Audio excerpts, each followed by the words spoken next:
There's no other explanation for the enthusiasm I see every day as more and more people flock to this campaign. Sometimes it gives me goosebumps. Their minds may tell them that the situation is hopeless, that the elites are too entrenched, that the corruption is too deep, but their hearts say otherwise. I know that because I meet scores of people every day, even those in the most difficult circumstances, who have not given up on America.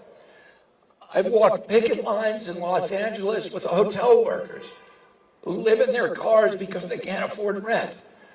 I visited mobile health clinics in the back routes and roads of Georgia where families get their medical care in the back of the bus. I've planted gardens in the food deserts in Watts and Cleveland.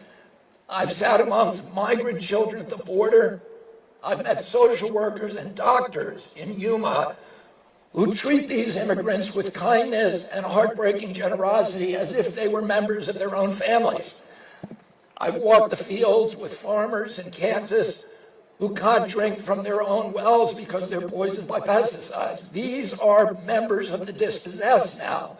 I've sat at kitchen tables in Pennsylvania with parents working every hour that God gives them to afford a home of their own, only to get outbid by a hedge fund with a cash offer at the last minute. I've worked with veterans who serve honorably in foreign wars and come home then to a country that is bankrupted by those wars. I've eaten with small business owners who had to board up their dreams as Amazon cashed in. I've talked from moms from Nevada to New Hampshire who lie awake at home juggling unpayable bills, choosing between gasoline and groceries. I've met senior citizens who cut their pills in two to stretch out their prescriptions. And I pulled dead fish from rivers that are clogged with chemical runoff and waste. And I've read stories to children who are devastated by chronic disease. It can all look pretty dark. We seem to be cycling from despair to rage and back to despair again.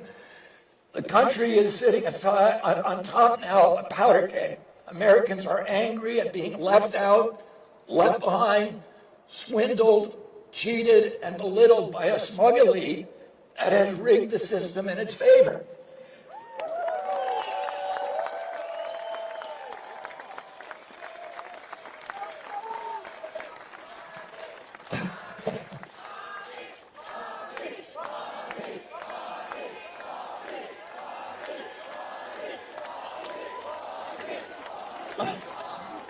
But I've also seen hope.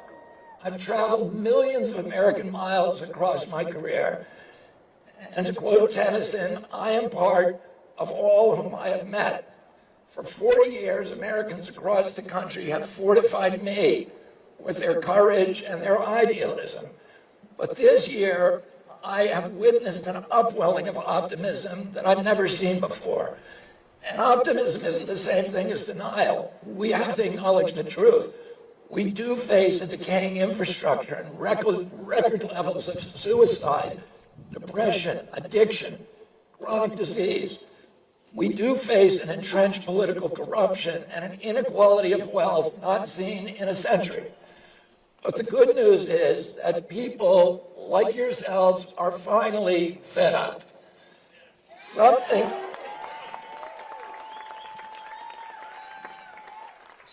is stirring in us that says it doesn't have to be this way. People stop me everywhere at airports, at hotels and malls, on the street, and they remind me that this country is ready for a history-making change.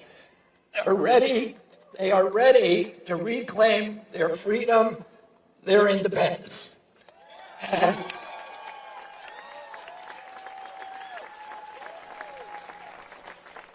And that's why I'm here today. I'm here to declare myself an independent candidate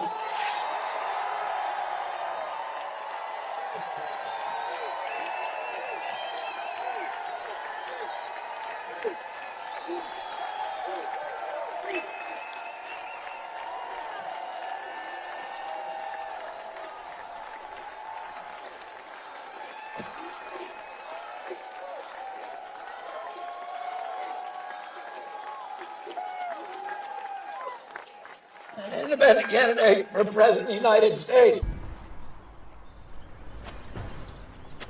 Yeah, I was fed up too.